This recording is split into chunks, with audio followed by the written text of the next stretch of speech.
mostly, and it wasn't based on opportunity, personality, or intelligence. It was based on his mental health and his tendency to be addictive and abusive. So now I'm just going to, real quick, I'm going to apply this to Donald Trump at some point. But before I do that, because that's going to be like the big showstopper,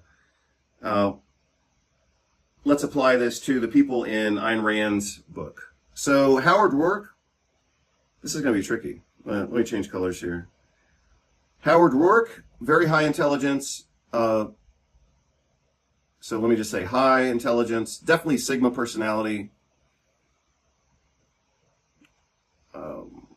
We don't get much indication about his background, but let's just say it's medium opportunity. And mental health, all the people, here's the other thing I want to say.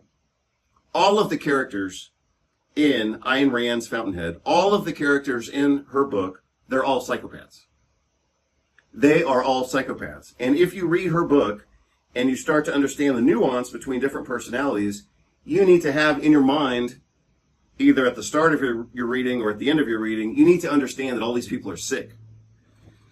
So all of these people are antisocial personality disorders. All of them. So then we would have to get into, subsets of antisocial personality disorder. But all of these people in her book are sick. Yeah, so Dominique is definitely sadistic. And Ellsworth Toohey is clearly sadistic. So anyway, Ellsworth Toohey is probably the biggest psychopath in the book, even though he's the nicest guy in the book. He's the psychopath. And Dominique just behaves in whatever role she's in at the moment. But she's also a psychopath. Gail Wynand isn't so bad. A little bit. He's an alpha male. So in order to act like an alpha male in a dramatic book, he has to be controlling and manipulative and a little bit cruel, because that's the nature of a dramatic book. Dramatic works and dramatic theater is an amplification of personality traits. So the way that his personality is amplified in the book is that he wants to dominate other people. He wants to control public opinion. That's why he owns a newspaper.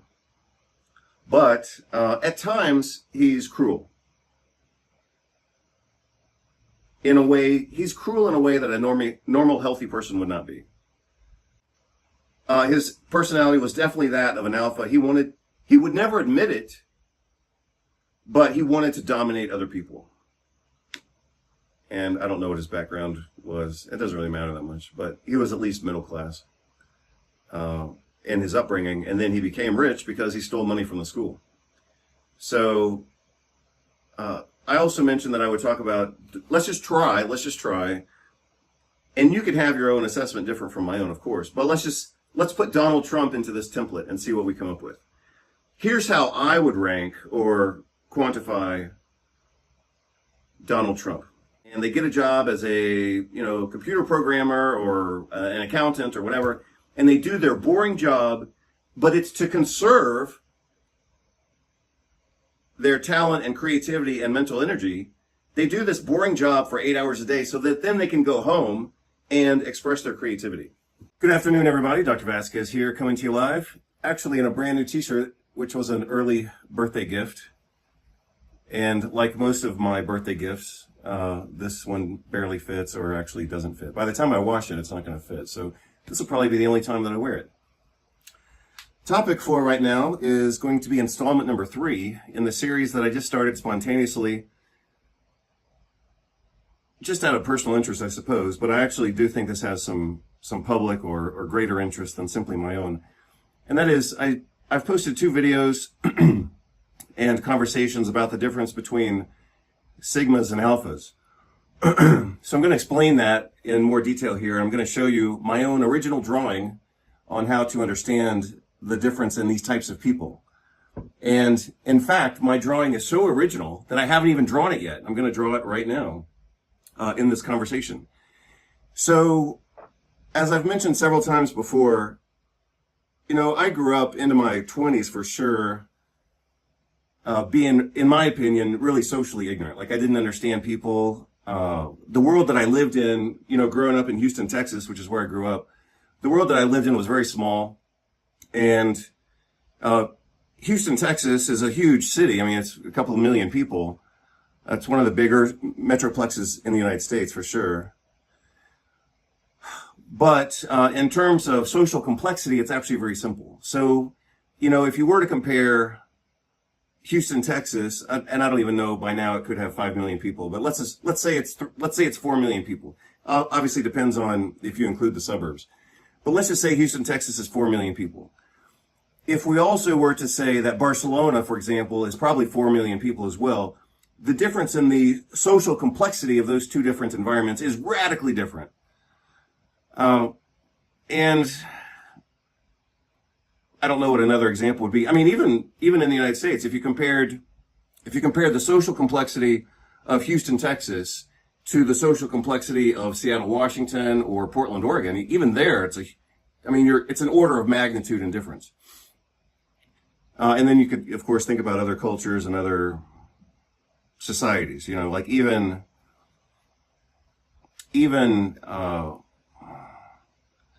well, I mean, you can list any example you want, but in my own experience, having lived in different places, like the social complexity of Bogota, Colombia is way more structured and complex than anything in Houston, Texas. So anyway, like I said, my family was ignorant. I grew up in an ignorant city, and I guess I went to ignorant schools, and I was ignorant. I didn't understand people when I was growing up, but I knew that I didn't understand. And so by the time I was in my early 20s, I just started reading basically everything I could get, and literally,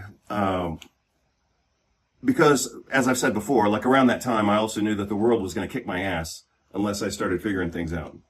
So, again, in my early 20s, by that time, I had a good track record in school. I knew I was a good student. I knew I could learn a lot of stuff.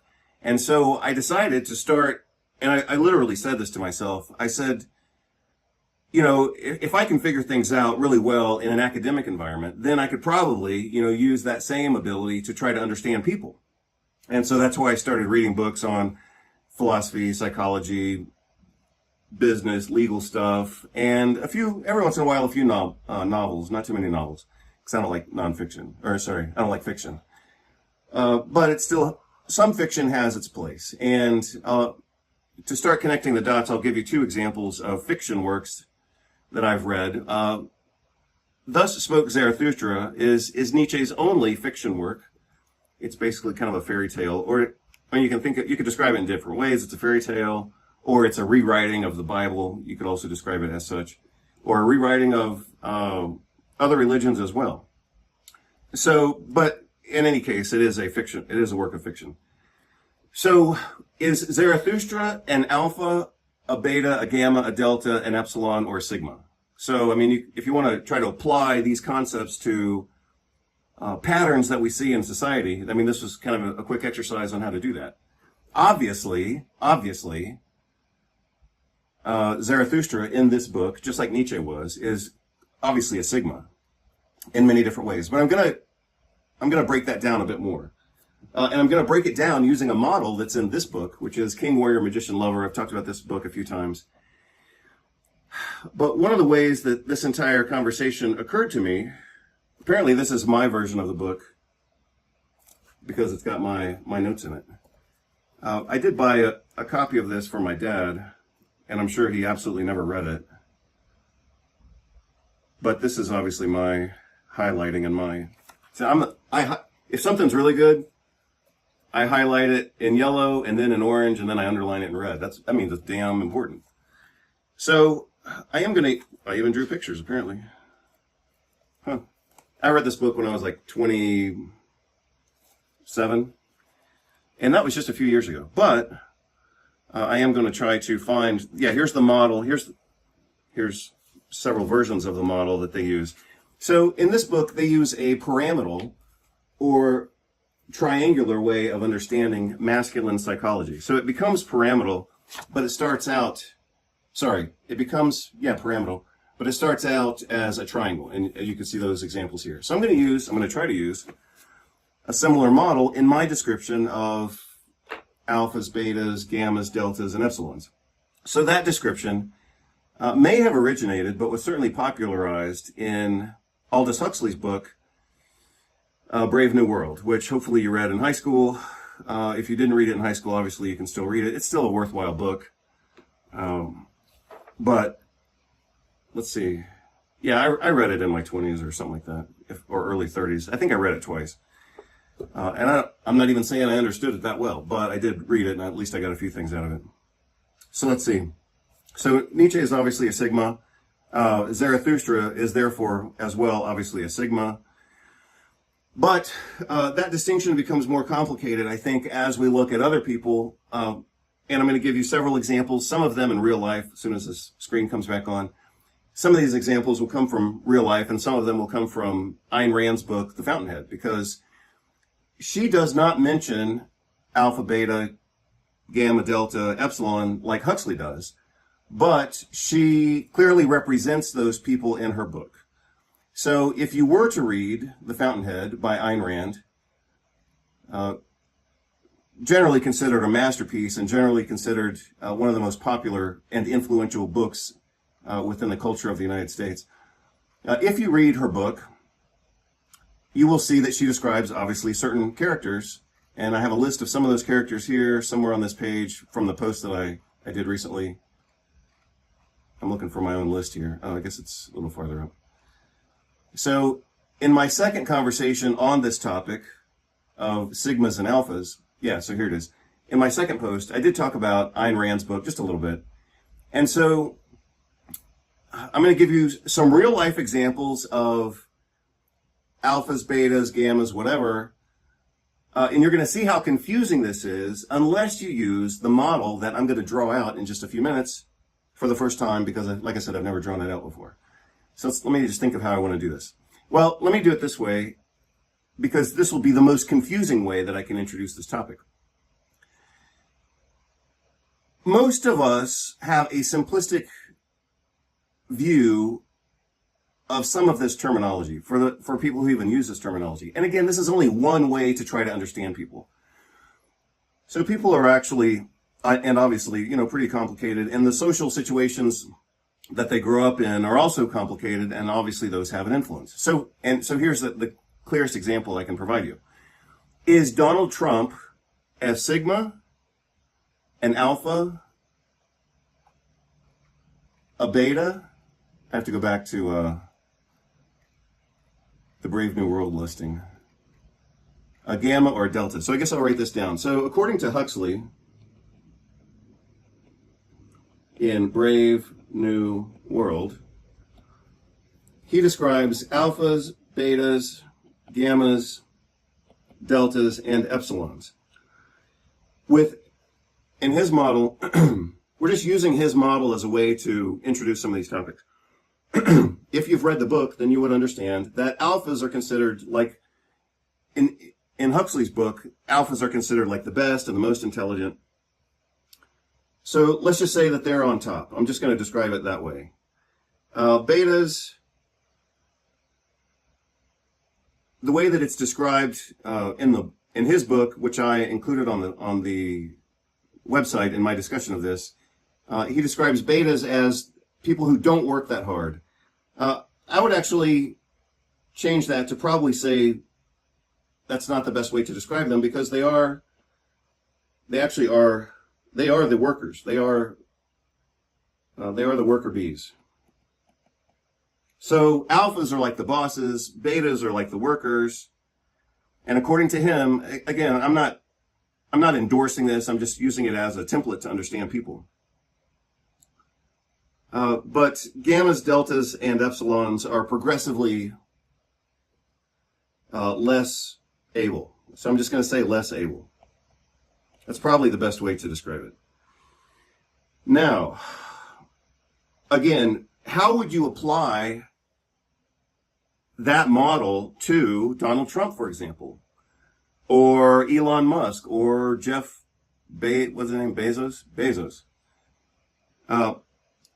If you have any reservation in your ability to categorize those examples, that's exactly my point, because this system, works good for a thin novel like Brave New World from Huxley, but it doesn't, in my opinion, work in the real world. So if you try to categorize people as alpha, beta, gamma, delta, epsilon, in the real world, you're going to come up with some difficulties, just like I have, when I think of people or I'm trying to understand somebody and I'm like, wow, that guy's an alpha.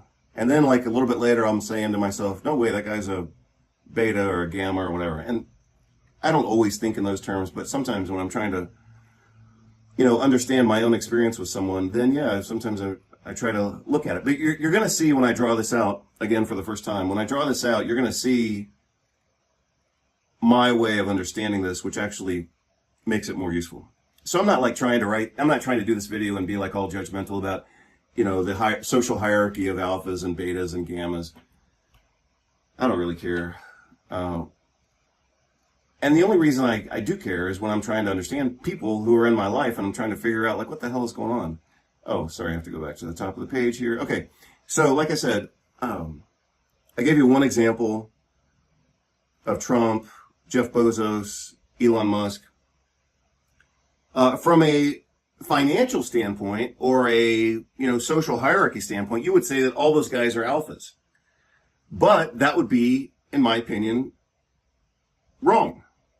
That would be the wrong way to understand those guys. And I think you're going to see the clarity in this when I advance the conversation. So while I'm still on this section, let's go to Ayn Rand.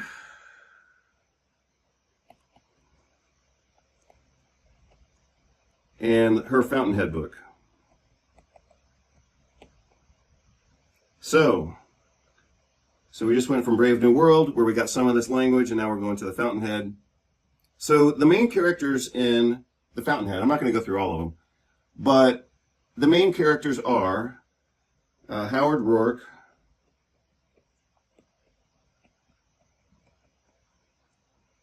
you either know the story or you don't, but I'm just giving you some examples here. Sorry, my pen screwed up, as it usually does. Peter Keating, Dominique Francone, she's the major female character in the novel. Henry Cameron. Well, I'll just write these down. Dominique, Gail Wynand. Yeah, so the reason that I only included a few of these on the page is because these are the most important characters, and they're all worthy of mention. Henry Cameron.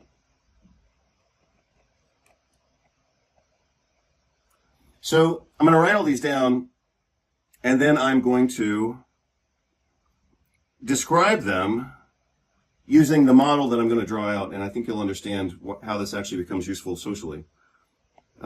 Before my screen goes black again. And then Ellsworth Toohey.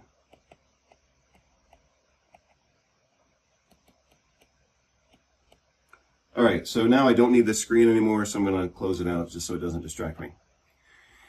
So, those are the main characters in the Fountainhead. Now,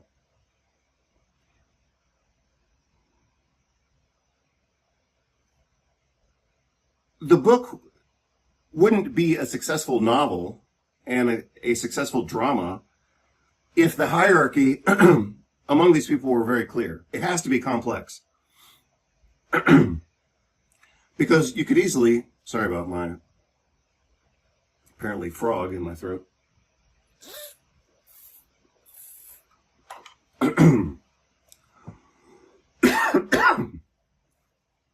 So, you could easily say, very simplistically, and that's why I think this is incorrect, but I also think this is what makes this a good conversation. You could easily say that all of these are alpha characters, and that would be correct. That's why they're in the book. That's why this is a big drama. If the distinction between these people were very clear, then the social hierarchy itself would also be very clear, and it wouldn't have been, a best-selling book for the past 50 years. So these are all alphas. But if they're all alphas, And if all alphas are the same, then why do we have this story of 750 pages?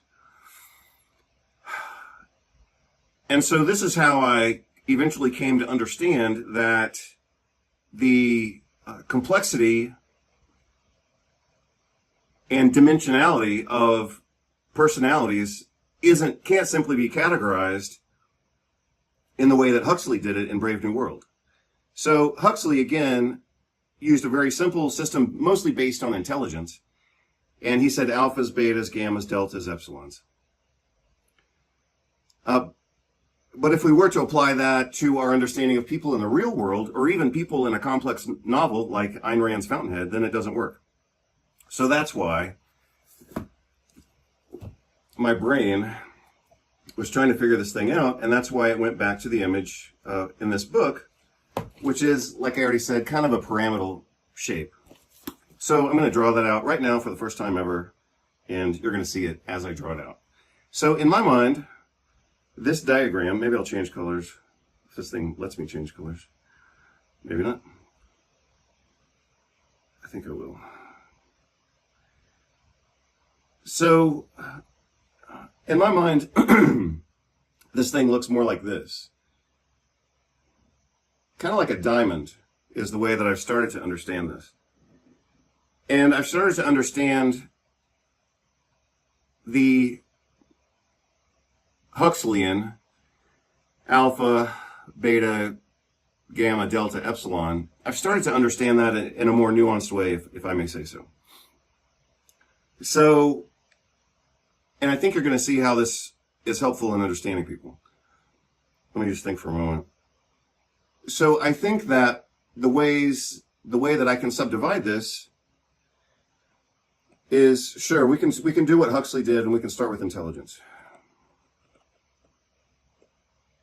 But that's obviously not the only factor at play. And obviously we have different types of intelligence. For better or for worse. I think a better way of understanding, like especially the distinction between alphas and sigmas and betas, isn't simply to look at that in terms, like Huxley did, isn't simply to look at those categories in terms of intelligence, but also in terms of personality.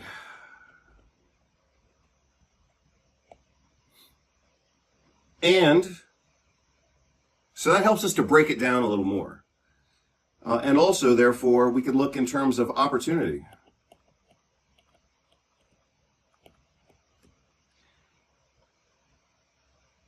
And the fourth component, I would very clearly have to say that this includes mental health, which is a nice way of saying what I really want to say, which is psychopathy. So, not all alphas, for example, are the same, and not all sigmas are the same, and not all betas are the same. Oh, so in addition to saying personality, I also want to say preference. Preference.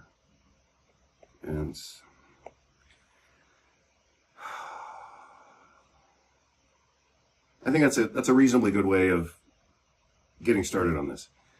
So remember what I talked about, I believe, in the first video, and that is, or at least in the video that I referenced, it wasn't my video, but it was a video that I provided. Alphas want to dominate, right? So they're going to look for positions of control. Sigmas want freedom, and they want to free other people. And that's exactly what you see in Nietzsche's work, and especially exemplified throughout Zarathustra. It's a Sigma book, written by a Sigma, for Sigmas, and that's very clear. And then let's say that betas and the others, they don't want to dominate. They don't care. Like they're not trying to dominate anybody. So as soon as my pen lets me write, I'm going to write that down, but this thing keeps screwing up. So let's just say betas, gammas, epsilon, and you can go wherever you want with that. I'm just mentioning the words. But they don't seek to dominate. So I'm just going to say they don't care, and they don't try to dominate other people. Sigmas don't want to dominate either. They want freedom for themselves, and they want freedom for other people. However, let's just go with the alphas, because that's kind of in the intermediate, and that's the one that everybody thinks about. But what if a person is an alpha, but they grow up in a really poor family in a poor country, and they don't have the chance to exercise their alpha abilities? Let's say it's a kid who's really, well, and then we have to go to intelligence. But let's say, for example, I'll just stick with personality for right now. Let's say it's a kid in a poor neighborhood, and let's just assume it's a male. It could be female, of course. But let's assume it's a guy who has a personality that he wants to dominate. And he wants to be the leader, and maybe has good leadership skills or whatever. But he doesn't have the opportunity to implement those. The best job he can find is, sweeping floors or whatever. So just like we have sigma, alpha, beta personalities, we also have sigma, alpha, beta opportunities. And so a sigma opportunity is like, hey, you grew up rich. And an alpha opportunity is you grew up middle class or in a middle class country. Like the USA, for example. USA is perfect example. And betas is you grew up in a poor country without too many opportunities, right? So a person could have the mentality of an alpha, but they have the opportunities of a beta, let's say, or a gamma or epsilon or delta or whatever. I'm not going to go farther down than betas, because I think the point is already made, or you can figure it out. And just like, this is actually working out pretty well. Just like with sigma, alpha, beta, and on down, people have intelligence that's also either, let's just say, high, medium, or low. So a person could have an alpha personality and a sigma intelligence, let's say, and maybe they're poor, So not too long ago, and I mentioned this in a video that I had done when I was talking about I had to fire a guy, and we ended up not firing him. But around that same time, literally within the same few days, I was trying to understand him, and so I'm going to try to apply this template to him right now.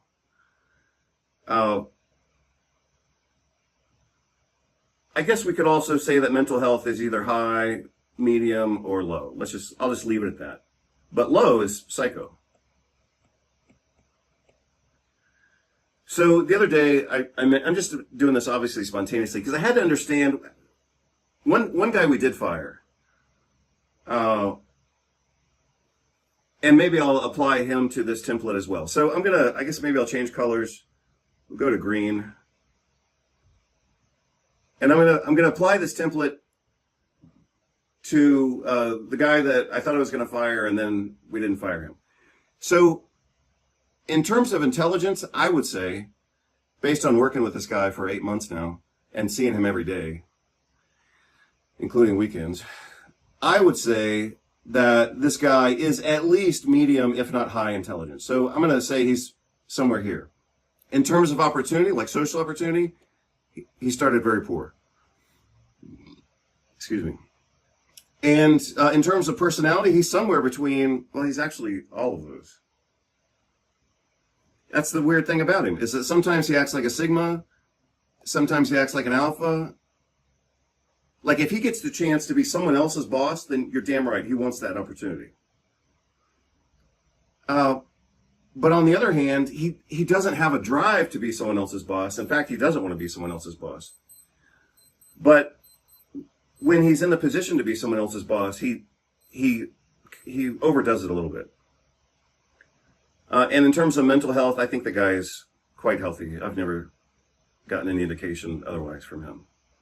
And his life is complicated. He's got 5 kids. He has to take care of his mom. But this is an example of how complex this analysis can be when you're trying to understand someone, just like I was trying to understand him. And I was trying to, let's go with the other guy, the guy that we did fire. So this guy I didn't fire. And I didn't fire him because he's intelligent, and he's a very hard worker, and he's mentally healthy. And he's therefore honest. Like, we've never had a problem with this guy. So I didn't fire him. The other guy that we did fire is also high to medium intelligence. So let me change colors. He's also high to medium intelligence. Oh, he's not a Sigma. He's not looking for his own freedom necessarily. He's not trying to dominate other people. He just wants to do his job. And so I put him in the beta category just on personality. That's not a hierarchy. It's just a personality description. Like, intelligence is kind of that is numerically hierarchical, we could say. Or you could say it's hierarchical. I mean, the stupid IQ tests, I hate those things, even though I have taken some of them. But they clearly don't accurately quantify a person's abilities because they only measure one type of intelligence, usually. Like the standardized IQ test, which, like I said, I have taken it. And it was one of the more memorable experiences in my life. I mean, I do really good on tests typically anyway, but whatever. Those tests, any standardized test is only going to measure a single range of human ability. And so whatever, going back to this guy, he's medium to high intelligence, I would say. He definitely has a beta personality. He just wants to do his job and go home. He's not trying to dominate. He's not trying to be free. He's not trying to do whatever. He just wants to do his job and go home. Opportunity is very poor. Definitely very poor. But in terms of mental health, I got to put him in the low category, and that's why we fired him. Is he smart? Yeah, he's smart. Is he a good worker? Yeah, he's a great worker because he has kind of a beta personality. But mental health isn't working for him, and it's not working for his family either. He's either a complete alcoholic, which I don't actually think that he is, or he's a binge alcoholic, which he definitely is. I mean, this guy gets so drunk that he can barely get out of his own car and sometimes he falls down getting out of his car. I mean, that's pretty bad, according to what I've heard from his wife. So that's why he's not with us anymore. He did some things that were dishonest. We've got some conflicts about his personality, and that's why after 2 years we got rid of him.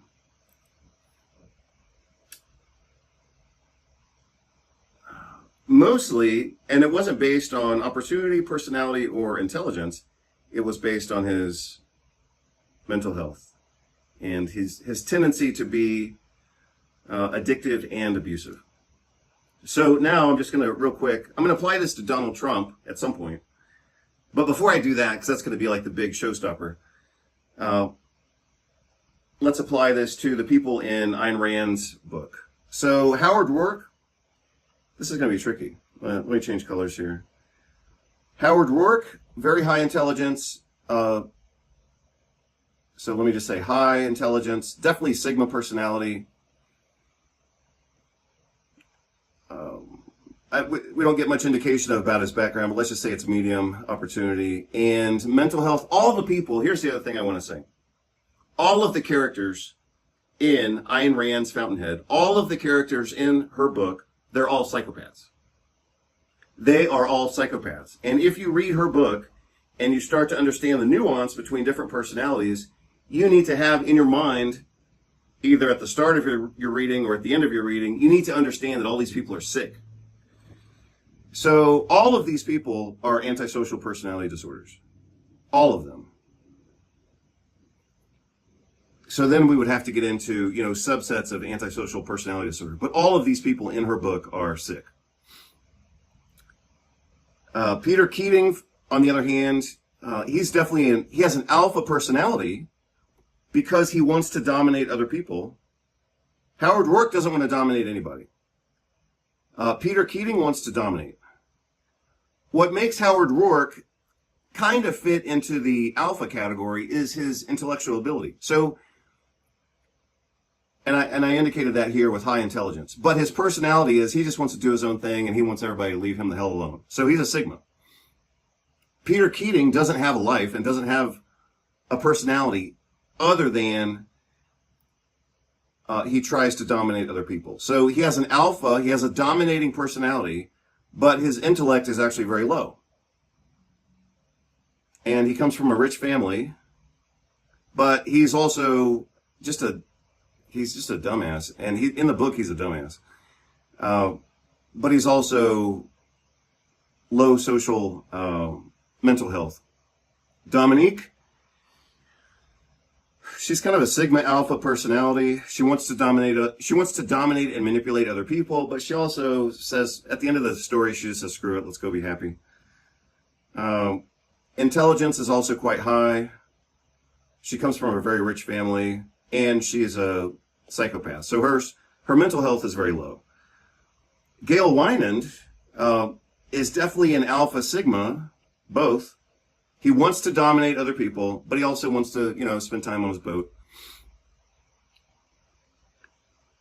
Intelligence with Gail Wynand is very high. He started out very poor, but then he became very rich. And I don't know. I almost want to say that he's probably the second healthiest person in the book. Henry Cameron is a highly intelligent Alpha Sigma. I don't know what his background is. He's only kind of a minor character. Let's just say he's middle class. Well, he may have started out middle class, but he ends up poor. And probably out of the entire lineup in the book, Henry Cameron is probably the only one who's not a psychopath. And then Ellsworth Toohey is modest intelligence, a complete alpha. Let me just think about this. Yeah, he's a complete alpha in his desire to dominate other people. He's very rich in the story. We don't know. I don't think she describes where he came from. But he's a complete psychopath. So let's just see if I can talk about psychopathy very quickly and spontaneously here. Using the four-part model of malignant psychopathy, he's a little bit of a narcissist. He's psychopathic. That's a little bit redundant, but he's very manipulative, so he's very Machiavellian. And that's what you should get out of the book if you read the book. He's the most manipulative character in the entire book. And he's also sadistic, just like Dominique is sadistic. Yeah, so Dominique is definitely sadistic. And Ellsworth Toohey is clearly sadistic. So anyway, Ellsworth Toohey is probably the biggest psychopath in the book, even though he's the nicest guy in the book. He's the psychopath. And Dominique just behaves in whatever role she's in at the moment. But she's also a psychopath. Gail Wynand isn't so bad. A little bit. He's an alpha male. So in order to act like an alpha male in a dramatic book, he has to be controlling and manipulative and a little bit cruel, because that's the nature of a dramatic book. Dramatic works and dramatic theater is an amplification of personality traits. So the way that his personality is amplified in the book is that he wants to dominate other people. He wants to control public opinion. That's why he owns a newspaper. But at times, he's cruel. He's cruel in a way that a normal, healthy person would not be. Howard Rourke is never cruel to anybody throughout the book, at least as I recall right now. Peter Keating is just a dumbass, but he wants to be an alpha. But he doesn't have the intellectual ability to be an alpha. He has the personality, he wants to dominate, he's very arrogant. So Peter Keating is basically Dunning-Kruger syndrome. So he is incompetent and unaware of his incompetence. So I'll leave it at that. You can obviously read the book if you want, but that book helps exemplify the need for a more nuanced understanding, because you could look at all of these characters in terms of their social standing, and you would say they're all alphas. Yeah, that's true. They're all at the top of the social pyramid. But if you look at them in a more nuanced way, not simply on their location within the societal hierarchy, but also in terms of intelligence, personality, opportunity, like I did here, and mental health, then I think that gives a different and more nuanced perspective. Let me see what I want to do with this real quick.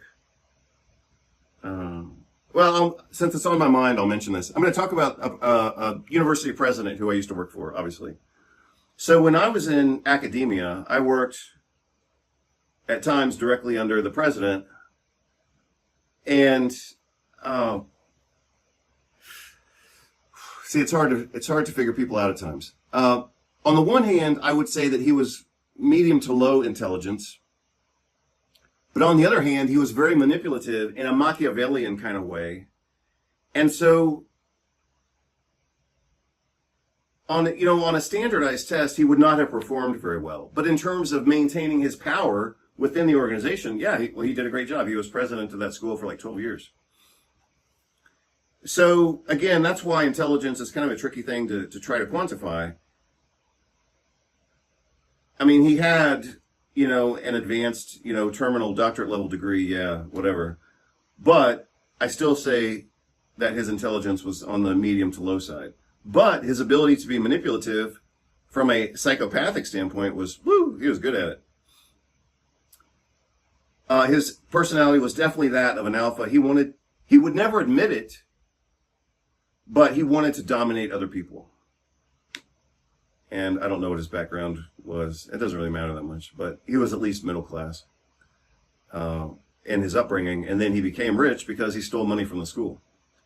So I also mentioned that I would talk about, let's just try, and you could have your own assessment different from my own, of course, but let's put Donald Trump into this template and see what we come up with. Here's how I would rank or quantify Donald Trump. He obviously started out rich because his dad gave him millions of dollars.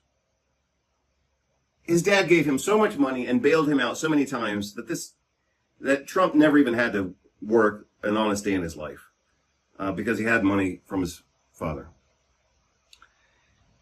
Trump's personality, would you say, is sigma, alpha, beta, or whatever? I mean, the answer to this is really obvious. Come on. The answer to this is super obvious. Trump is obviously, in his personality, he's obviously an alpha male. He wants nothing more than to dominate other people. I mean, he's not looking for his own freedom. He's not trying to free other people. He wakes up every day to dominate other people. And you can see that it's clearly very obvious. Intelligence for him has always been at best medium to low, if not low. I mean, he can barely read, and that's well known. He obviously didn't write his book. It was written by ghostwriters. And at this point in his life, he's got one or more types of dementia and cognitive impairment. So, he's obviously getting worse with time, but he didn't start out, very high on that ladder anyway. Now, where would you say that he is on the psychopathy or mental health? I mean, it almost can't get any lower. So he's obviously very manipulative. He lies all the time. I mean, he lies every time he talks. He has no ability to understand the needs of other people. He only understands how to manipulate people, even his own followers. I mean, on one day he'll say they're the greatest, and the other day he'll say they're the dumbest. And he says they're so dumb I could shoot somebody, in the middle of the street, and I wouldn't lose any followers. That's basically insulting his own followers. He's basically saying you people are just a bunch of dumb sheep. I mean, he basically says that to their face. So, I mean, I'm sure someone's going to whine about this, but I don't see how it's refutable. He's a psychopath. So he's sadistic. He's Machiavellian to the extent that he has any strategy whatsoever. I guess we could say he's Machiavellian. He's narcissistic. I mean, like, he is the poster child of malignant narcissism. So how the hell did he become president? Because he's super rich and he's got the personality to dominate, and probably being, low to medium intelligence actually favors him, because he's not going to appeal to a wide base based on intellect. He even says that himself. I mean, he says intelligent people don't like me. And yeah, he's right. But that probably actually plays to his advantage, because he doesn't overcomplicate things. He just kind of says whatever he wants. Some people interpret that as honesty and they like it. And he's not one of them educated people, So yeah, I think that, he does a lot of appeal to emotion about racism and talking his racist crap about Latinos and blacks and Muslims and immigrants and illegal immigrants and aliens and whatever, using all that kind of language.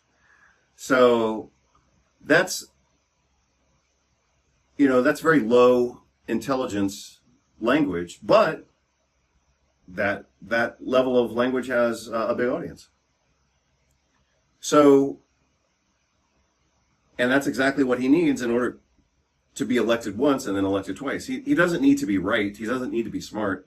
He just needs to be attractive to a big section of the population. And as you already know, in the United States, anybody who's rich is considered to be intelligent and kind of chosen by God. I mean, that goes back to, the early 20th century conversation about free market economics and how it should be unregulated because it's going to be guided by the invisible hand, right? So that was the argument for free market capitalism back in the 20s and 30s and later, consistently in the United States, is that the free market was going to be guided by an invisible hand, which obviously meant the invisible hand of God, which obviously therefore meant that rich people were chosen by God in order to lead the society. So, here we are in the year 2026, but some of that mentality still exists, especially in the United States, that rich people have special rights, they have a special place in society. They're not seen as strategists and hoarders, they're seen as gifted and blessed by God. I mean, a lot of people have said that Trump is like the second coming of Jesus. That's how far this goes. So, some of you, I'm sure, don't want to hear what I'm saying, but you have to see the reality of what I'm saying, and that is Trump, the poster child of malignant narcissism, who had a multi-billion dollar relationship with Jeffrey Epstein. He has literally been considered the second coming of Jesus by certain Christian groups.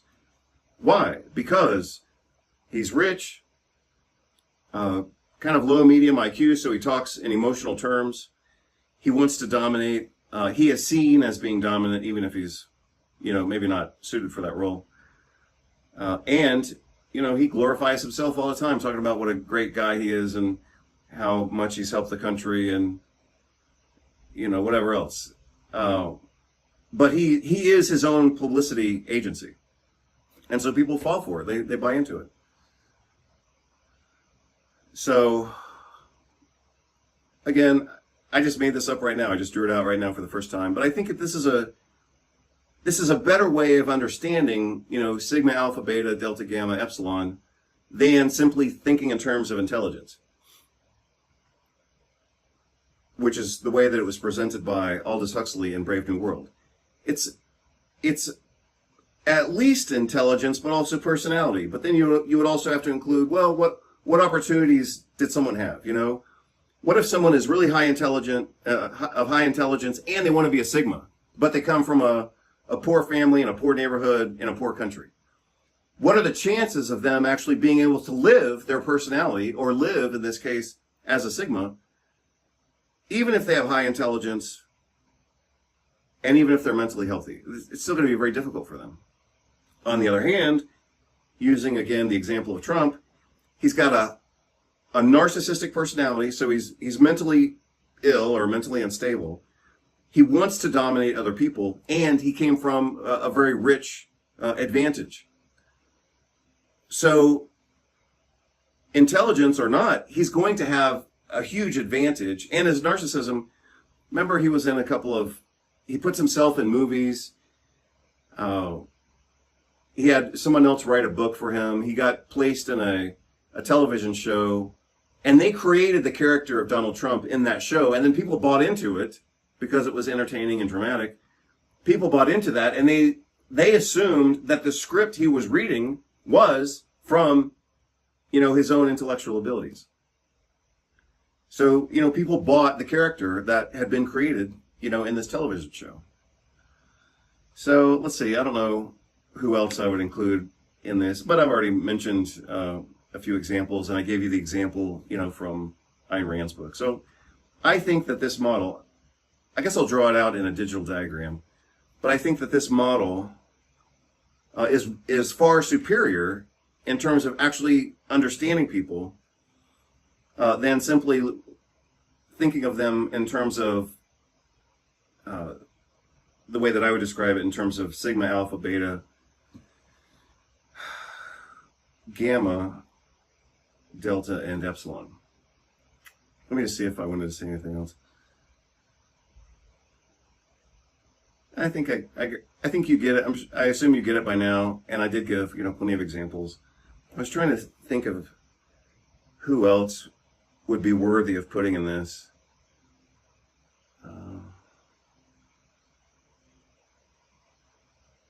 I guess I'll put Bill Clinton in the same matrix here. Let's just try to see if Bill Clinton fits in here. Bill Clinton, very intelligent, Rhodes Scholar. Opportunity, they started out pretty poor, and then he became, I think, governor of whatever. And then he kind of worked his way up, and now obviously he's, super rich. But he started out poor and then worked his way up. His personality is actually... See, this is why this is a good exercise. What is Bill Clinton's personality and preference? I want to say one more thing after this, but he's a little bit of a sigma, but he sought positions of power. I want to say two more things. He sought positions of power, so that would put him in the alpha category, but he's also kind of indifferent to it in some ways, or at least he seems that way. So that would put him in the beta category. So he's kind of tricky to understand. I don't know about his mental health. I think at this point he's probably on the lower end of the scale just because of his affiliation, at least with Epstein. Let's see. The other thing I wanted to say about alpha, sigma, beta is it is personality, but it's also preference. So let's say that this is a really good example, I think. Let's say that a person is really high intelligence, and let's say they're middle of the road in terms of financial and social opportunities, and let's say they're really healthy. They could choose to act and live like a beta. So maybe this person is a secretary or some other type of worker bee or a janitor or who knows what. But they're not necessarily pushing for their own freedom or other people's freedom, and they're not trying to dominate. They just want to go in, do their job, and go home. So that could be a combination of personality and preference just so they can have a simple life. So let's say that this person works like a beta so they can be a sigma in their art or music. So let's say this is a person with a really high talent for music or art, other type of art. And let's say they're middle class and they get a job as a computer programmer or an accountant or whatever, and they do their boring job, but it's to conserve their talent and creativity and mental energy. They do this boring job for 8 hours a day so that then they can go home and express their creativity. That's a possibility. And then I said I was going to said I was going to do 2 more examples, and I only got to one of them. But that's apparently where I want to end this, so I guess I will end it there. Oh, well, I guess I'll add something else that I experienced this recently myself. We had a family reunion recently, and I generally consider myself to be a Sigma in terms of my personality. Like, I want to live my life my way. I want to be free. I'm not trying to dominate anyone. I don't care. I'm trying to free other people to the extent that I can do that. But as best I can tell, in terms of personality and preference, I'm a Sigma. You know, I want to live my own life. I want to go to bed at midnight if that's what I want to do. If I decide to take a nap, that's what I do. But no one's going to tell me like what my schedule is. However, being the Sigma that I am, I noticed this about myself in a family setting, that I became an alpha in that family setting, right? I became very aware of hierarchy among the men, not among the women, although I could have if necessary. But among the men in our group, I became very aware of where I was in relation to them, and you're damn right that I was going to be the alpha male of the group. So I just noticed that kind of spontaneously about myself. You know, I can live 360 days a year as a Sigma, but in a social setting that requires leadership, or that requires direction, or, here it is, or in which hierarchy is beneficial to the group, then yeah, I can be the alpha male. Here's the other thing that I thought about, forgot about, and now I'm remembering. Let's see. Yeah. Here it is. This is the last thing I'm going to say. You'll notice that a lot of, let's just say, American men want to be the alpha male, right? So that's why you have so much in the United States. You have so much of what's called hustle culture. You have people who are poor or middle class trying to be the new generation of billionaires, and that's why you have so much of this hustle culture. It's hustle culture, which is obviously a path to either making money or burnout, or both.